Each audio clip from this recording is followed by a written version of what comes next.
নমস্কার, সবাই কেমন আছেন? প্রাণের কবি চ্যানেলে সবাইকে স্বাগত জানাই।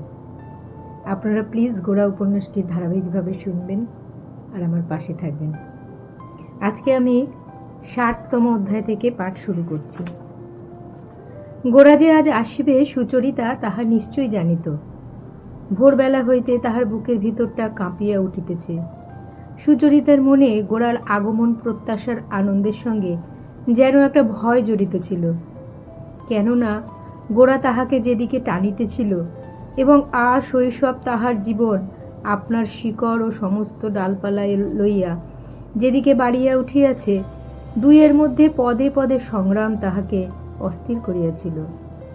তাই কাল যখন মাসির ঘরে গোরা ঠাকুরকে প্রণাম করিল, তখন সুচরিতার মনে যেন ছুরি বিঁধিল। না হয় গোরা প্রণামই করিল, না হয় গোরার এইরূপ বিশ্বাস। কথা বলিয়া সে কোনো মতেই নিজের মনকে শান্ত করিতে পারিল না। গোরার আচরণে যখন সে এমন কিছু দেখে যাহার সঙ্গে তাহার ধর্মবিশ্বাসের মূলগত বিরোধ, তখন সুচরিতার মন ভয়ে কাঁপিতে থাকে। ঈশ্বর এ কি লড়াইয়ের মধ্যে তাহাকে ফেলিয়াছেন। হরিমোহিনী নব্য মতাভিমানী সুচরিতাকে সুদৃষ্টান্ত দেখাইবার জন্য আজও গোরাকে তাহার ঠাকুর ঘরে লইয়া গেলেন এবং আজও গোরা ঠাকুরকে প্রণাম করিল। সুচরিতার বসিবার ঘরে গোরা নামিয়া আসিবা মাত্রই সুচরিতা তাহাকে জিজ্ঞাসা করিল, আপনি কি এই ঠাকুরকে ভক্তি করেন? গোরা একটু যেন অস্বাভাবিক জোরের সঙ্গে কহিল, হ্যাঁ, ভক্তি করি বই কি। সুচরিতার মাথা হেট করিয়া চুপ করিয়া বসিয়া রহিল। সুচরিতার সেই নম্র নীরব বেদনা গোরার মনের মধ্যে একটা আঘাত পাইল। সে তাড়াতাড়ি কহিল, দেখো, আমি তোমাকে সত্য কথা বলবো। আমি ঠাকুরকে ভক্তি করি কিনা ঠিক বলতে পারি না, কিন্তু আমি আমার দেশের ভক্তিকে ভক্তি করি। এত কাল ধরে সমস্ত দেশের পূজা যেখানে পৌঁছেছে, আমার কাছে সে পূজনীয়। আমি কোনো মতেই খ্রিস্টান মিশনারির মতো সেখানে বিষ দৃষ্টিপাত করতে পারি না। সুচরিতা মনে মনে কি চিন্তা করিতে করিতে গোরার মুখের দিকে চাহিয়া রহিল। গোরা কহিল, আমার কথা ঠিকমতো বোঝা তোমার পক্ষে খুব কঠিন, সে আমি জানি। কেননা সম্প্রদায়ের ভিতরে মানুষ হয়ে এসব জিনিসের প্রতি সহজ দৃষ্টিপাত করবার শক্তি তোমাদের চলে গিয়েছে। তুমি যখন তোমার মাসির ঘরে ঠাকুরকে দেখো, তুমি কেবল পাথরকেই দেখো। আমি তোমার মাসির ভক্তিপূর্ণ করুণ হৃদয়কে দেখি। সে দেখে আমি কি আর রাগ করতে পারি, অবজ্ঞা করতে পারি? তুমি কি মনে করো ওই হৃদয়ের দেবতা পাথরের দেবতা? সুচরিতা কহিল, ভক্তি কি করলেই হলো? কাকে ভক্তি করছি কিছুই বিচার করতে হবে না? গোরা মনের মধ্যে একটু উত্তেজিত হইয়া কহিল, অর্থাৎ তুমি মনে করছো একটা সীমাবদ্ধ পদার্থকে ঈশ্বর বলে পূজা করা ভ্রম। কিন্তু কেবল দেশকালের দিক থেকেই কি সীমা নির্ণয় করতে হবে? মনে করো, ঈশ্বরের সম্বন্ধে কোনো একটি শাস্ত্রের বাক্য স্মরণ করলে তোমার খুব ভক্তি হয়। সেই বাক্যটি যে পাতায় লেখা আছে, সেই পাতাটা মেপে তার অক্ষর কয়টা শুনেই কি তুমি সেই বাক্যের মহত্ব স্থির করবে? ভাবের অসীমতা বিস্তৃতির অসীমতার চেয়ে যে ঢের বড় জিনিস। চন্দ্র সূর্য তারাখচিত অনন্ত আকাশের চেয়ে ওই এতটুকু ঠাকুরটি যে তোমার মাসির কাছে যথার্থ অসীম। পরিমাণগত অসীমকে তুমি অসীম বলো, সেই জন্যেই চোখ বুজে তোমাকে অসীমের কথা ভাবতে হয়। জানি নে তাতে কোনো ফল পাও কিনা, কিন্তু হৃদয়ের অসীমকে চোখ মেলে এতটুকু পদার্থের মধ্যেও পাওয়া যায়। তাই যদি না পাওয়া যেত, তবে তোমার মাসির যখন সংসারের সমস্ত সুখ নষ্ট হয়ে গেল, তখন তিনি ওই ঠাকুরটিকে এমন করে আঁকড়ে ধরতে পারতেন কি? হৃদয়ের অত বড় শূন্যতা কি খেলার ছলে এক টুকরো পাথর দিয়ে ভরানো যায়? ভাবের অসীমতা না হলে মানুষের হৃদয়ের ফাঁকা ভরে না। এমন সকল সূক্ষ্ম তর্কের উত্তর দেওয়া সুচরিতার অসাধ্য, অথচ ইহাকে সত্যি বলিয়া মানিয়া যাওয়া তাহার পক্ষে একেবারে অসম্ভব।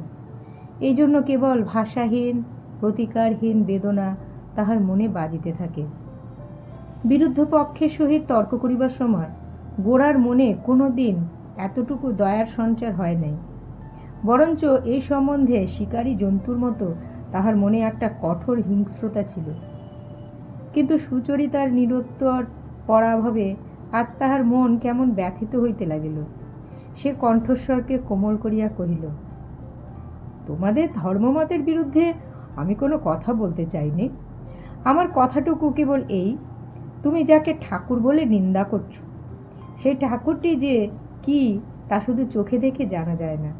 তাতে যার মন স্থির হয়েছে, হৃদয় তৃপ্ত হয়েছে, যার চরিত্র আশ্রয় পেয়েছে, সেই জানে সে ঠাকুর মৃন্ময় কি চিন্ময়, সসীম কি অসীম। আমি তোমাকে বলছি, আমাদের দেশের কোনো ভক্তই সসীমের পূজা করে না। সীমার মধ্যে সীমাকে হারিয়ে ফেলা, ওই তো তাদের ভক্তির আনন্দ। সুচরিতা কহিল, কিন্তু সবাই তো ভক্ত নয়। গোরা তখন কহিল, যে ভক্ত নয় সে কিসের পূজা করে তাতে আর কি আসে যায়। ব্রাহ্ম সমাজে যে লোক ভক্তিহীন সে কি করে? তার সমস্ত পূজা অতর্স্পর্শ শূন্যতার মধ্যে গিয়ে পড়ে। না, শূন্যতার চেয়ে ভয়ানক। দলাদলিই তার দেবতা, অহংকারী তার পুরোহিত। এই রক্তপিপাসু দেবতার পূজা তোমাদের সমাজে কি কখনো দেখনি? এই কথার উত্তর না দিয়া সুচরিতা গোরাকে জিজ্ঞাসা করিল, ধর্ম সম্বন্ধে আপনি এই যা সব বলছেন, এ কি আপনি নিজের অভিজ্ঞতা থেকে বলছেন? গোরা ঈষৎ হাসিয়া কহিল, অর্থাৎ তুমি জানতে চাও আমি কোনোদিনই ঈশ্বরকে চেয়েছি কিনা?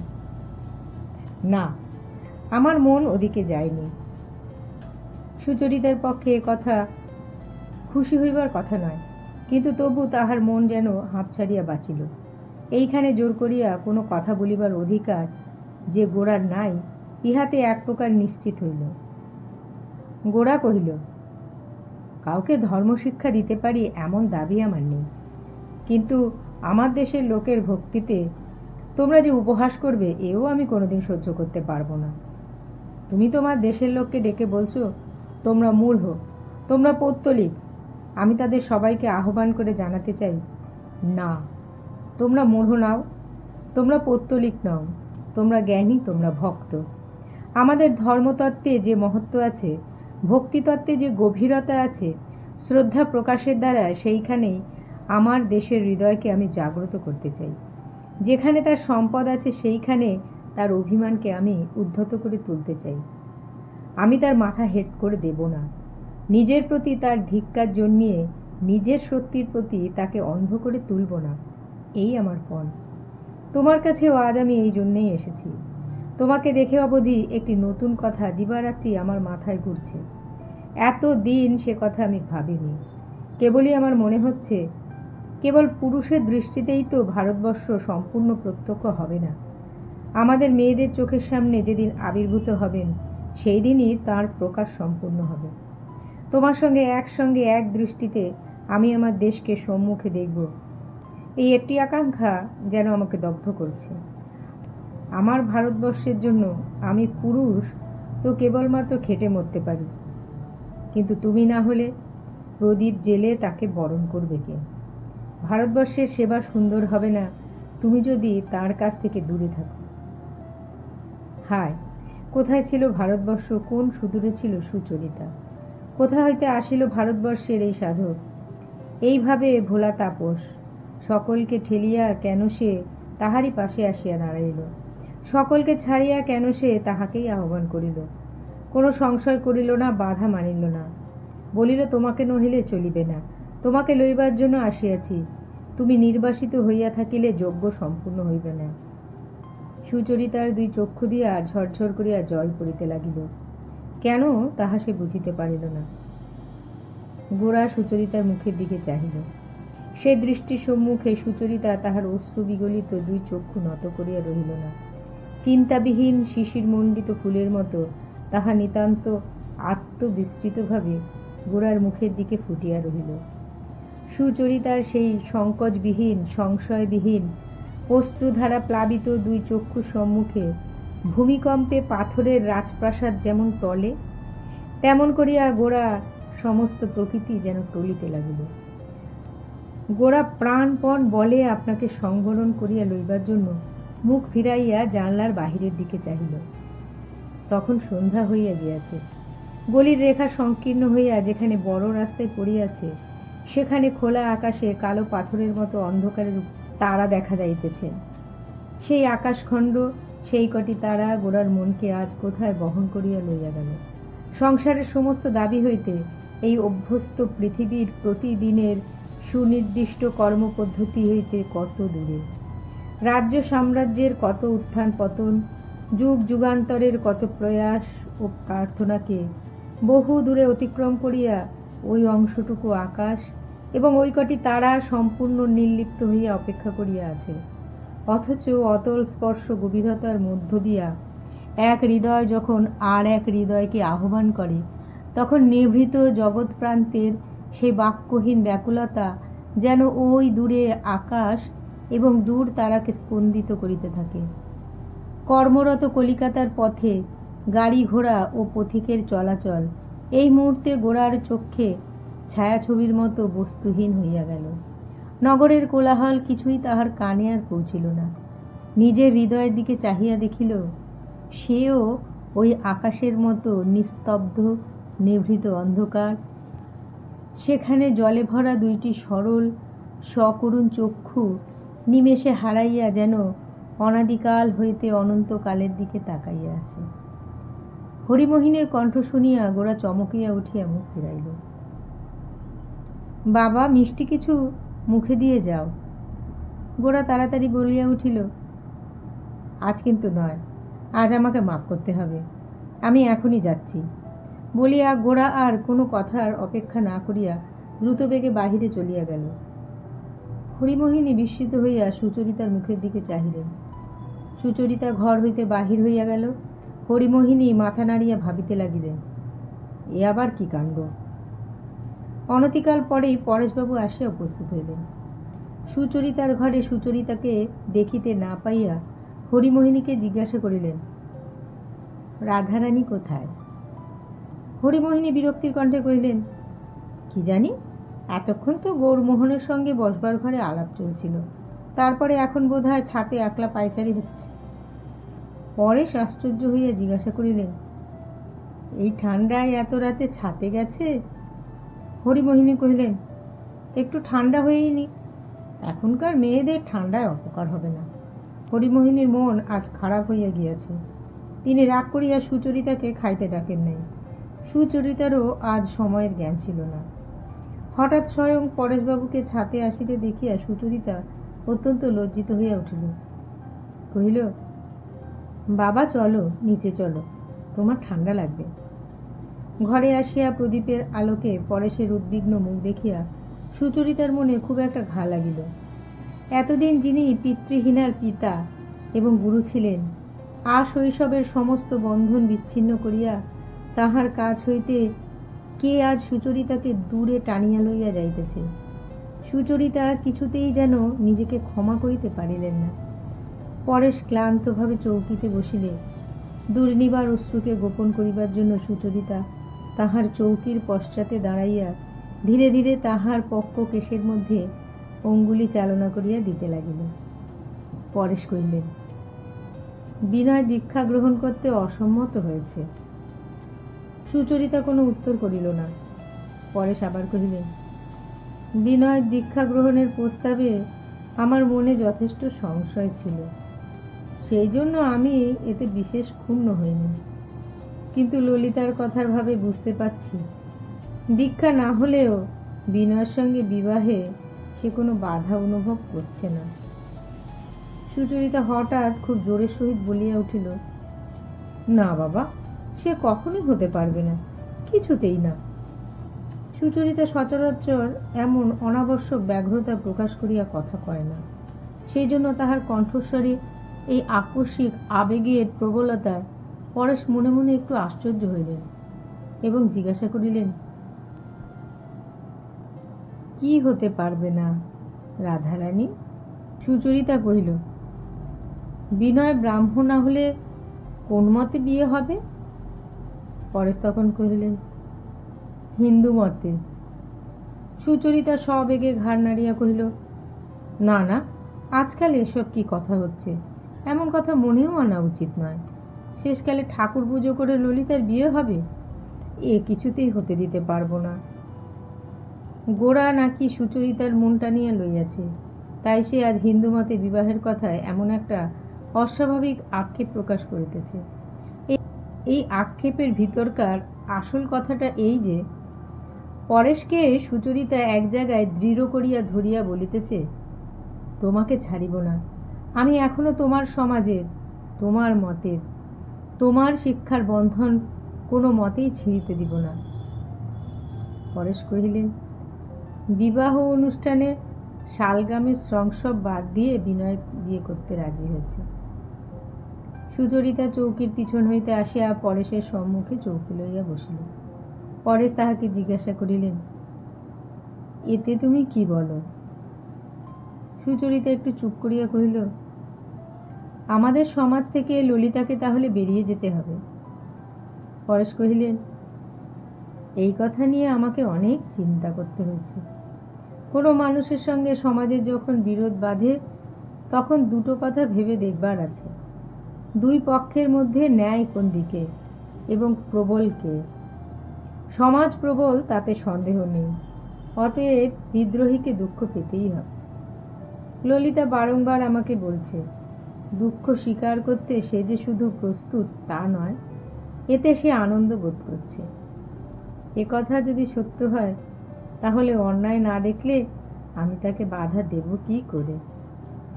সুচরিতা কহিল, কিন্তু বাবা, এ কিরকম হবে?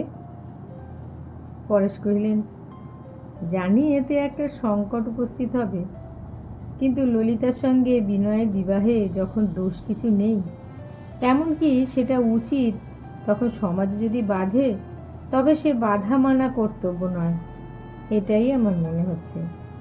মানুষকেই সমাজের খাতিরে সংকুচিত হয়ে থাকতে হবে, এ কথা কখনোই ঠিক নয়। সমাজকেই মানুষের খাতিরে নিজেকে কেবলই প্রশস্ত করে তুলতে হবে। সেই জন্য যারা দুঃখ স্বীকার করতে রাজি আছে, আমি তো তাদের নিন্দা করতে পারবো না। সুচরিতা কহিল, বাবা, এতে তোমাকেই সবচেয়ে বেশি দুঃখ পেতে হবে। পরেশ কহিলেন, সে কথা ভাববারই কথা নয়। সুচরিতা জিজ্ঞাসা করিল, বাবা, তুমি কি সম্মতি দিয়েছ? পরেশ কহিলেন, না, এখনো দিইনি, কিন্তু দিতেই হবে। ললিতা যে পথে যাচ্ছে, সে পথে আমি ছাড়া কে তাকে আশীর্বাদ করবে, আর ঈশ্বর ছাড়া কে তার সহায় আছেন? পরেশবাবু যখন চলিয়া গেলেন, তখন সুচরিতা স্তম্ভিত হইয়া বসিয়া রহিল। সে জানিত পরেশ ললিতাকে মনে মনে কত ভালোবাসেন। সেই ললিতা বাঁধা পথ ছাড়িয়া দিয়া এত বড় একটা অনির্দেশের মধ্যে প্রবেশ করিতে চলিয়াছে। ইহাতে তাহার মন যে কত উদ্বিগ্ন, তাহা তাহার বুঝিতে বাকি ছিল না। তৎসত্ত্বেও এই বয়সে তিনি এমন একটা বিপ্লবের সহায়তা করিতে চলিয়াছেন, অথচ ইহার মধ্যে বিক্ষোভ কতই অল্প। নিজের জোর তিনি কোথাও কিছুমাত্র প্রকাশ করেন নাই, কিন্তু তাহার মধ্যে এত বড় একটা জোর অনায়াসেই আত্মগোপন করিয়া আছে। পূর্বে হইলে পরেশের প্রকৃতির এই পরিচয় তাহার কাছে বিচিত্র বলিয়া ঠেকিত না, কেননা পরেশকে শিশুকাল হইতেই তো সে দেখিয়া আসিতেছে। কিন্তু আজই কিছুক্ষণ পূর্বেই নাকি সুচরিতার সমস্ত অন্তঃকরণ গোরার অভিঘাত সহ্য করিয়াছে। সেই জন্য এই দুই শ্রেণীর স্বভাবের সম্পূর্ণ পার্থক্য সে মনে মনে সুস্পষ্ট অনুভব না করিয়া থাকিতে পারিল না। গোরার কাছে তাহার নিজের ইচ্ছা কি প্রচণ্ড, এবং সেই ইচ্ছাকে সবেগে প্রয়োগ করিয়া সে অন্যকে কেমন করিয়া অভিভূত করিয়া ফেলে। গোরার সহিত যে কেহ যে কোনো সম্বন্ধ স্বীকার করিবে, গোরার ইচ্ছার কাছে তাকে নত হইতেই হইবে। সুচরিতা আজ নত হইয়াছে, এবং নত হইয়া আনন্দও পাইয়াছে। আপনাকে বিসর্জন করিয়া একটি বড় জিনিস পাইয়াছে বলিয়া অনুভব করিয়াছে। কিন্তু তবু আজ পরেশ যখন তাহার ঘরের দীপালোক হইতে ধীর পদে চিন্তানত মস্তকে বাহিরের অন্ধকারে চলিয়া গেলেন, তখন যৌবন তেজে দীপ্ত গোরার সঙ্গে বিশেষভাবে তুলনা করিয়াই সুচরিতা অন্তরের ভক্তি পুষ্পাঞ্জলি বিশেষ করিয়া পরেশের চরণে সমর্পণ করিল এবং কোলের উপর দুই করতল জুড়িয়া অনেকক্ষণ পর্যন্ত শান্ত হইয়া বসিয়া রহিল। ৬১তম অধ্যায়। আজ সকাল হইতে গোরার ঘরে খুব একটা আন্দোলন উঠিয়াছে। প্রথমে মহিম তাহার হুঁকা টানিতে টানিতে আসিয়া গোরাকে জিজ্ঞাসা করিলেন, তাহলে এতদিন পরে বিনয় শিকলি কাটল বুঝি? গোরা কথাটা বুঝিতে পারিল না, মহিমের মুখের দিকে চাহিয়া রইল। মহিম কহিলেন, আমাদের কাছে আর ভাঁড়িয়ে কি হবে বলো, তোমার বন্ধুর খবর তো আর চাপা রইল না, ঢাক বেজে উঠেছে, এই দেখো না। এই বলিয়া মহিম গোরার হাতে একখানা বাংলা খবরের কাগজ দিলেন। তাহাতে অদ্য রবিবারের বিনয়ের ব্রাহ্ম সমাজে দীক্ষা গ্রহণের সংবাদ উপলক্ষ করিয়া এক তীব্র প্রবন্ধ বাহির হইয়াছে। গোরা যখন জেলে ছিল সেই সময়ে ব্রাহ্ম সমাজের কন্যাদায়গ্রস্ত কোনো কোনো বিশিষ্ট সভ্য এই দুর্বলচিত্ত যুবককে গোপন প্রলোভনে বশ করিয়া সনাতন হিন্দু সমাজ হইতে বিচ্ছিন্ন করিয়া লইয়াছে বলিয়া লেখক তাহার রচনায় বিস্তর কটুভাষা বিস্তার করিয়াছেন। গোরা যখন বলিল সে এ সংবাদ জানে না, তখন মহিম প্রথমে বিশ্বাস করিলেন না।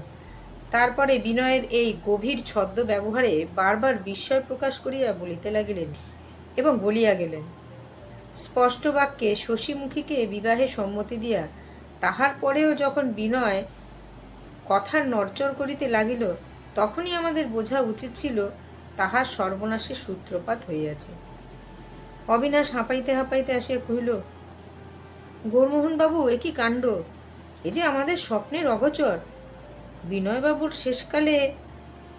অবিনাশ কথা শেষ করিতেই পারিল না।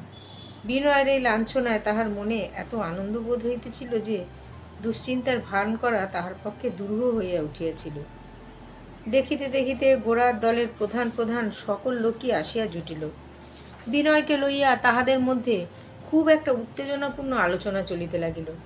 অধিকাংশ লোকই এক বাক্যে বলিল, বর্তমান ঘটনায় বিস্ময়ের বিষয় কিছুই নাই, কারণ বিনয়ের ব্যবহারে তাহারা বরাবরই একটা দ্বিধা এবং দুর্বলতা লক্ষ্য করিয়া আসিয়াছে। বস্তুত তাহাদের দলের মধ্যে বিনয় কোনোদিনই কায়মনোবাক্যে আত্মসমর্পণ করে নাই। অনেকেই কহিল, বিনয় গোড়া হইতে নিজেকে কোনো ক্রমে গৌরমোহনের সমকক্ষ বলিয়া চালাইয়া দিতে চেষ্টা করিত, ইহা তাহাদের অসহ্য বোধ হইত।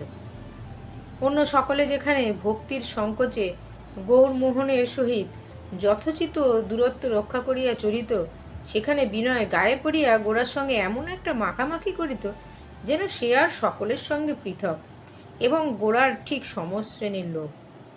গোরা তাহাকে স্নেহ করিত বলিয়াই তাহার এই অদ্ভুত স্পর্ধা সকলে সহ্য করিয়া যাইত।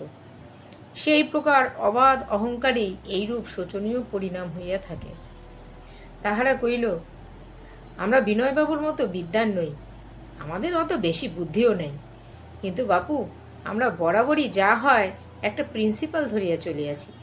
আমাদের মনে এক মুখে এক এইরকম নয়। আমাদের দ্বারা আজ এরকম কাল ওরকম অসম্ভব। ইহাতে আমাদিগকে মূর্খই বলো, নির্মোদী বলো, আর যাই বলো। গোরা এসব কথায় একটি কথাও যোগ করিল না, স্থির হইয়া বসিয়া রহিল। বেলা হইয়া গেলে যখন একে একে সকলে চলিয়া গেল, তখন গোরা দেখিল বিনয় তাহার ঘরে প্রবেশ না করিয়া পাশের সিঁড়ি দিয়া উপরে চলিয়া যাইতেছে। গোরা তাড়াতাড়ি ঘর হইতে বাহির হইয়া ডাকিল, বিনয়। বিনয় সিঁড়ি দিয়া নামিয়া গোরার ঘরে প্রবেশ করিতেই গোরা কহিল, বিনয়, আমি কি না জেনে তোমার প্রতি কোনো অন্যায় করেছি? তুমি আমাকে কেন ত্যাগ করছো? আজ গোরার সঙ্গে একটা ঝগড়া বাঁধিবে এ কথা বিনয় আগেভাগেই স্থির করিয়া মনটাকে কঠিন করিয়াই আসিয়াছিল। এমন সময় বিনয় আসিয়া গোরার মুখ যখন বিমর্ষ দেখিল, তখন তাহার কণ্ঠস্বরে একটা স্নেহের বেদনা অনুভব করিল। তখন সে জোর করিয়া মনকে যে বাঁধিয়া আসিয়াছিল তাহা এক মুহূর্তেই ছিন্ন বিচ্ছিন্ন হইয়া গেল। সে বলিয়া উঠিল, ভাই গোরা, তুমি আমাকে ভুল বোঝো না। জীবনে অনেক পরিবর্তন ঘটে, অনেক জিনিস ত্যাগ করতে হয়, কিন্তু তাই বলে বন্ধুত্ব কেন ত্যাগ করব? গোরা কিছুক্ষণ চুপ করিয়া থাকিয়া কহিল, তুমি কি ব্রাহ্ম সমাজে দীক্ষা গ্রহণ করেছ? বিনয় কহিল, না গোরা, করিনি।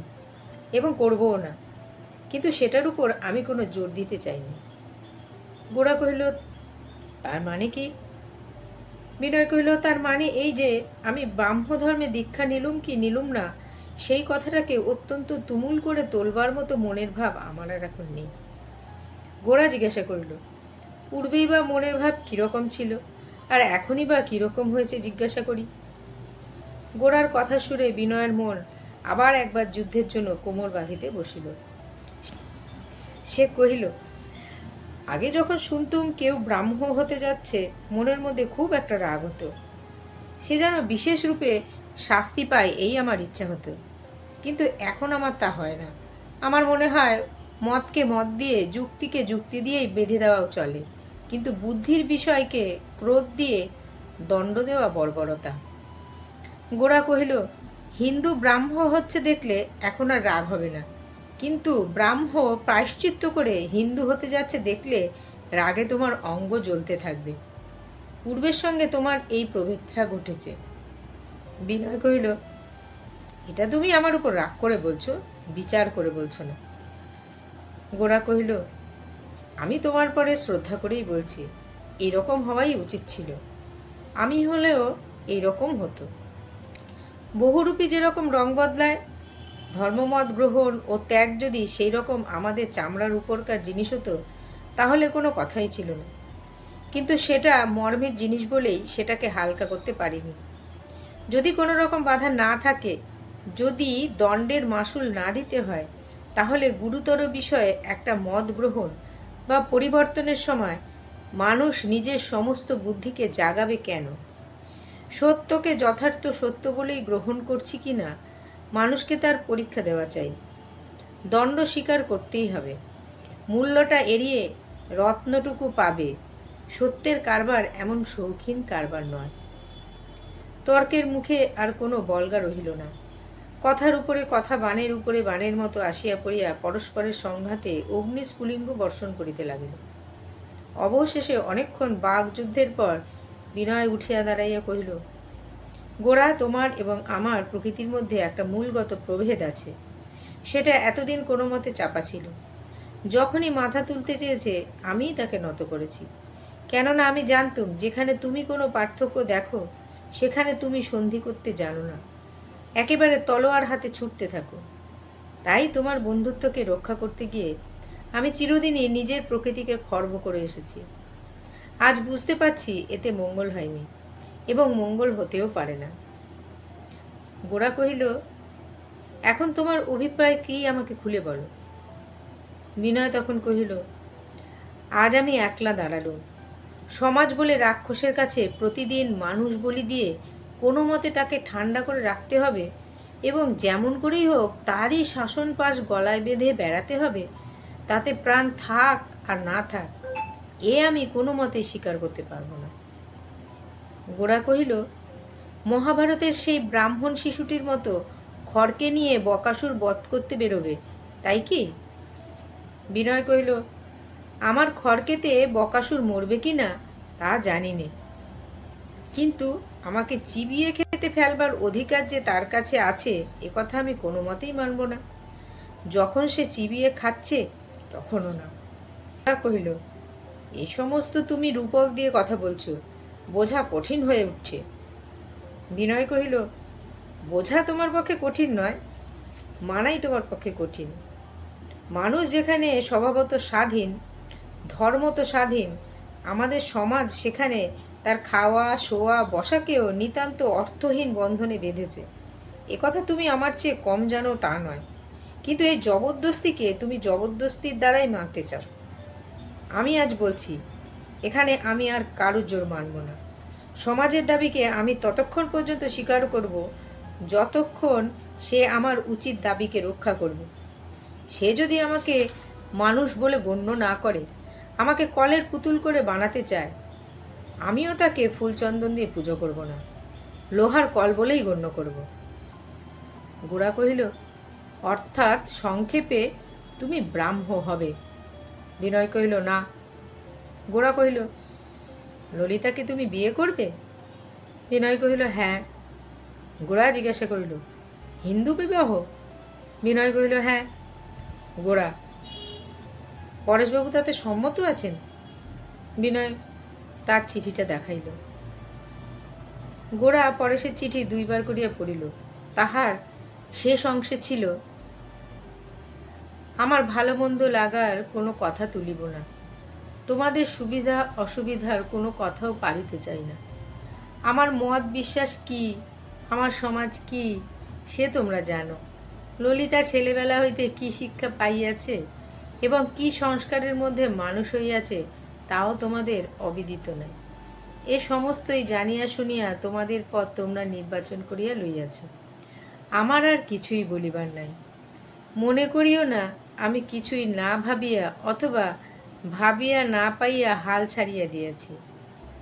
আমার যতদূর শক্তি আমি চিন্তা করিয়াছি, ইহা বুঝিয়াছি তোমাদের মিলনকে বাধা দিবার কোনো ধর্মসঙ্গত কারণ নাই। কেননা তোমার প্রতি আমার সম্পূর্ণ শ্রদ্ধা আছে। এই স্থলে সমাজে যদি কোনো বাধা থাকে তবে তাহাকে স্বীকার করিতে তোমরা বাধ্য নও। আমার কেবল এইটুকু মাত্র বলিবার আছে, সমাজকে যদি তোমরা লঙ্ঘন করিতে চাও তবে সমাজের চেয়ে তোমাদিগকে বড় হইতে হইবে। তোমাদের প্রেম, তোমাদের সম্মিলিত জীবন কেবল যেন প্রলয় শক্তির সূচনা না করে, তাহাতে সৃষ্টি ও স্থিতির তত্ত্ব থাকে যেন। কেবল এই একটা কাজের মধ্যে হঠাৎ একটা দুঃসাহসিকতা প্রকাশ করিলে চলিবে না।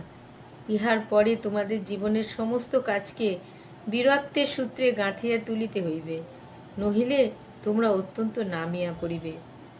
কেননা বাহির হইতে সমাজ তোমাদিগকে সর্বসাধারণের সমান ক্ষেত্রে আর বহন করিয়া চলিবে না।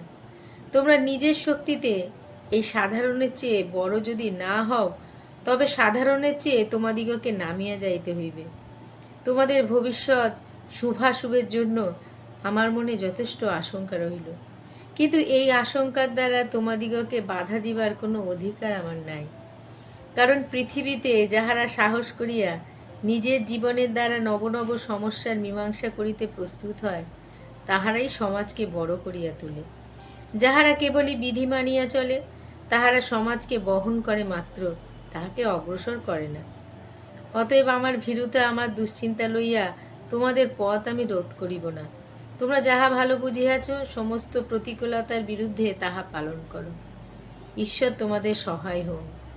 ঈশ্বর কোনো এক অবস্থার মধ্যে দিয়া তাহার সৃষ্টিকে শিকল দিয়া বাঁধিয়া রাখেন না, তাহাকে নব নব পরিণতির মধ্যে চির নবীন করিয়া জাগাইয়া তুলিতেছেন। তোমরা তাহার সেই উদ্বোধনের দূতরূপে নিজের জীবনকে মশালের মতো জ্বালাইয়া দুর্গম পথে অগ্রসর হইতে চলিয়াছ। যিনি বিশ্বের পথচালক তিনি তোমাদিগকে পথ দেখান। আমার পথেই তোমাদিগকে চিরদিন চলিতে হইবে এমন অনুশাসন আমি প্রয়োগ করিতে পারিব না। তোমাদের বয়সে আমরাও একদিন ঘাট হইতে রশি খুলিয়া ঝড়ের মুখে নৌকা ভাসাইয়াছিলাম, কাহারও নিষেধ শুনি নাই। আজও তাহার জন্য অনুতাপ করি না। যদি অনুতাপ করিবার কারণ ঘটিত তাহাতেই বা কি? মানুষ ভুল করিবে, ব্যর্থও হইবে, দুঃখও পাইবে, কিন্তু বসিয়া থাকিবে না। যাহা উচিত বলিয়া জানিবে তাহার জন্য আত্মসমর্পণ করিবে। এমনি করিয়াই পবিত্র সলিলা সংসার নদীর স্রোত চিরদিন প্রবহমান হইয়া বিশুদ্ধ থাকিবে। ইহাতে মাঝে মাঝে ক্ষণকালের জন্য তীর ভাঙিয়া ক্ষতি করিতে পারে, এই আশঙ্কা করিয়া চিরদিনের জন্য স্রোত বাঁধিয়া দিলে মারিকে আহ্বান করিয়া আনা হইবে, ইহা আমি নিশ্চয়ই জানি। অতএব যে শক্তি তোমাদিগকে দুর্নিবার বেগে সুখ স্বাচ্ছন্দ্যতা ও সমাজবিধির বাহিরে আকর্ষণ করিয়া লইয়া চলিয়াছেন তাহাকেই ভক্তির সহিত প্রণাম করিয়া তাহারই হস্তে তোমাদের দুইজনকে সমর্পণ করিলাম। তিনিই তোমাদের জীবনে সমস্ত নিন্দা, গ্লানি ও আত্মীয় বিচ্ছেদকে সার্থক করিয়া তুলুন। তিনিই তোমাদিগকে দুর্গম পথে আহ্বান করিয়াছেন, তিনিই তোমাদিগকে গম্যস্থানে লইয়া যাইবেন। গোরা এই চিঠি পড়িয়া কিছুক্ষণ চুপ করিয়া থাকিলে পর বিনয় কহিল, পরেশবাবু তাঁর দিক থেকে যেমন সম্মতি দিয়েছেন তেমনি তোমার দিক থেকেও গোরা তোমাকে সম্মতি দিতে হবে। গোরা কহিল, পরেশবাবু সম্মতি দিতে পারেন, কেননা নদীর যে ধারা কুল ভেঙেছে সেই ধারাই তাঁদের। আমি সম্মতি দিতে পারি নে, কেননা আমাদের ধারা কুলকে রক্ষা করা। আমাদের এই কুলে কত শত সহস্র বৎসরের অভ্রভেদিক কীর্তি রয়েছে। আমরা কোনো মতেই বলতে পারবো না এখানে প্রকৃতির নিয়মই কাজ করতে থাকে। আমাদের কুলকে আমরা পাথর দিয়ে বাঁধিয়ে রাখবো, তাতে আমাদের নিন্দাই করো আর যাই করো। এ আমাদের পবিত্র প্রাচীন পুরী, এর উপরে বৎসরে বৎসরে নতুন মাটি পলি পড়বে, আর চাষার দলে লাঙল দিয়ে এবং জমি চষবে, এটা আমাদের অভিপ্রেত নয়। তাতে আমাদের যা লোকসান হয় হোক, এ আমাদের বাস করবার, এ চাষ করবার নয়। অতএব তোমাদের কৃষি বিভাগ থেকে আমাদের এই পাথরগুলোকে যখন কঠিন বলে নিন্দা করো, তাতে আমরা মর্মান্তিক লজ্জা বোধ করি নে। বিনয় কহিল, অর্থাৎ সংক্ষেপে তুমি আমাদের এই বিবাহকে স্বীকার করবে না?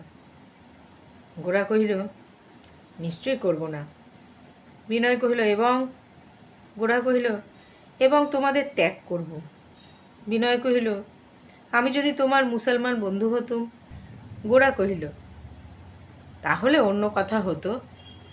গাছের আপন ডাল ভেঙে পড়ে যদি পর হয়ে যায়, তবে গাছ তাকে কোনো মতেই পূর্বের মতো আপন করে ফিরিয়ে নিতে পারে না। কিন্তু বাইরে থেকে যে লতা এগিয়ে আসে, তাকে সে আশ্রয় দিতে পারে। এমনকি ঝড়ে ভেঙে পড়লে আবার তাকে তুলে নিতে কোনো বাধা থাকে না। আপন যখন পর হয়, তখন তাকে সম্পূর্ণ ত্যাগ করা ছাড়া অন্য কোনো গতি নেই। সেই জন্যই তো এত বিধি নিষেধ, এত প্রাণপণ টানাটানি। বিনয় কহিল, সেই জন্যই তো ত্যাগের কারণ অত হালকা এবং ত্যাগের বিধান এত সুলভ হওয়া উচিত ছিল না। হাত ভাঙলে আর জোড়া লাগে না বটে, সেই জন্যেই তো কথায় কথায় হাতও ভাঙে না। তার হাড় খুব মজবুত। যে সমাজে অতি সামান্য ঘা লাগলেই বিচ্ছেদ ঘটে এবং সে বিচ্ছেদ চিরবিচ্ছেদ হয়ে দাঁড়ায়, সে সমাজে মানুষের পক্ষে স্বচ্ছন্দে চলাফেরা কাজকর্ম করার পক্ষে বাধা কত, সে কথা কি চিন্তা করে দেখবে না? গোরা কহিল, সে চিন্তার ভার আমার উপর নেই। সমাজ এমন সমগ্রভাবে এমন বড় রকম করে চিন্তা করছে যে আমি টেরও পাচ্ছি নে। সে ভাবছে, হাজার হাজার বৎসর ধরে সে ভেবেওছে এবং আপনাকে রক্ষাও করে এসেছে। পৃথিবী সূর্যের চারিদিকে বেঁকে চলছে কি সোজা চলছে, ভুল করছে কি করছে না, সে যেমন আমি ভাবিনে এবং না ভেবে আজ পর্যন্ত আমি ঠকিনি। আমার সমাজ সম্বন্ধেও আমার সেই ভাব। বিনয় হাসিয়া কহিল, ভাই গোরা, ঠিক এইসব কথা আমিও এতদিন এমনি করেই বলে এসেছি। আজ আবার আমাকেও সে কথা শুনতে হবে তা কে জানত।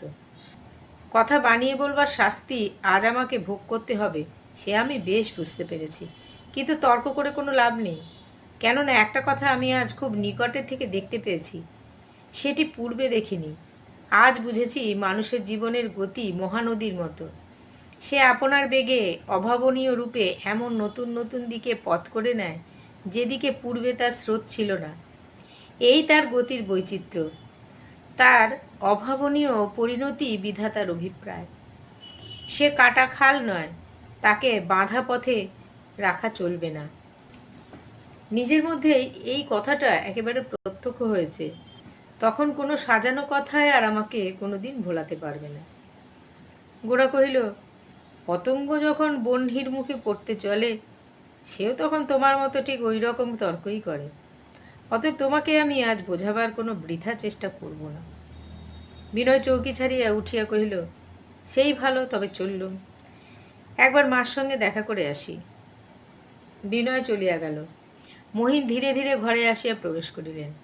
পান চিবাইতে চিবাইতে জিজ্ঞাসা করিলেন, সুবিধে হলো না বুঝি?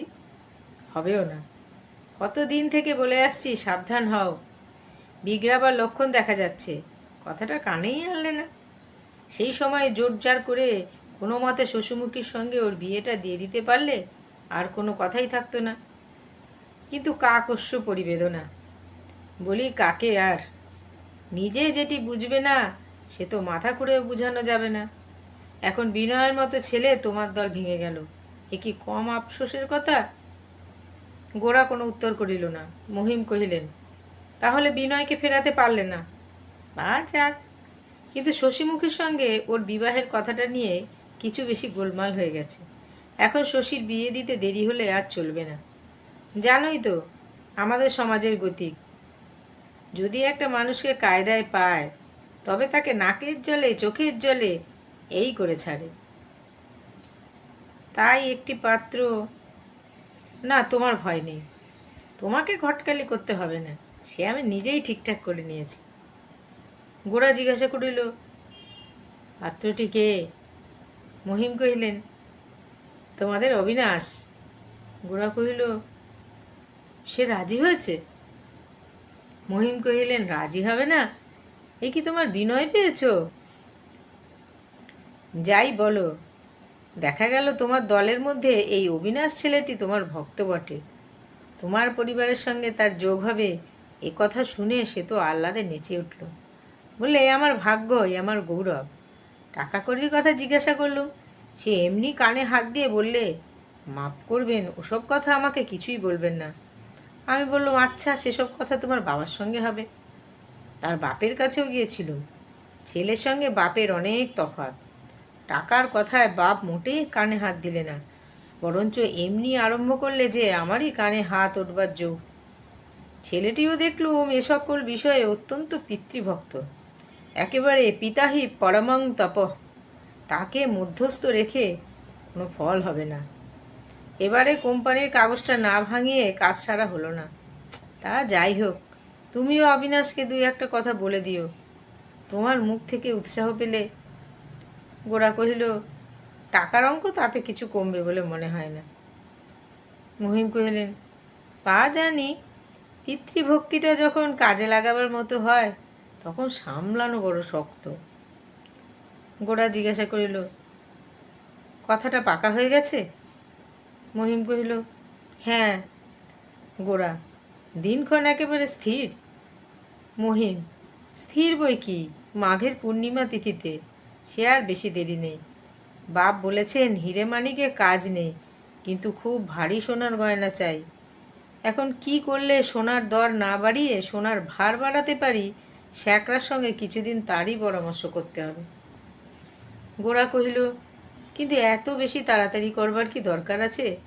অবিনাশ যে অল্প দিনের মধ্যে ব্রাহ্ম সমাজে ঢুকবে এমন আশঙ্কা তো নেই। মহিম কহিল, তা নেই বটে, কিন্তু বাবার শরীর ইদানিং বড় খারাপ হয়ে উঠেছে, সেটা তোমরা লক্ষ্য করছো না। ডাক্তারেরা যতই আপত্তি করছে ওর নিয়মের মাত্রা ততই বাড়িয়ে তুলছেন। আজকাল যে সন্ন্যাসী ওর সঙ্গে জুটেছে সে ওকে 3 বেলা স্নান করায়, তার উপরে আবার এমনি হঠযোগ লাগিয়েছে যে চোখের তারা, ভুরু, নিঃশ্বাস প্রশ্বাস, নাড়ি টাড়ি সমস্ত একেবারে উল্টোপাল্টা হবার জো হয়েছে। বাবা বেঁচে থাকতে থাকতে শশীর বিয়েটা হয়ে গেলেই সুবিধা হয়। ওর পেনশনের টাকা ওঙ্কারানন্দ স্বামীর হাতে পড়বার পূর্বেই কাজটা সারতে পারলে আমাকে বেশি ভাবতে হবে না। বাবার কাছে কথাটা কাল পেরেও ছিল, দেখলুম বড় সহজ ব্যাপার নয়। ভেবেছি ওই সন্ন্যাসী বেটাকে কিছুদিন খুব কষে গাঁজা খাইয়ে বশ করে নিয়ে ওরই দ্বারা কাজ উদ্ধার করতে হবে। যারা গৃহস্থ, যাদের টাকার দরকার সবচেয়ে বেশি, বাবার টাকা তাদের ভোগে আসবে না, এটা তুমি নিশ্চয়ই জেনো। আমার মুশকিল হয়েছে এই যে, অন্যের বাবা কোষে টাকা তলব করে আর নিজের বাবা টাকা দেবার কথা শুনলেই প্রাণায়াম করতে বসে। আমি এখন ওই 11 বছরের মেয়েটাকে গলায় বেঁধে কি জলে ডুব দিয়ে মরবো?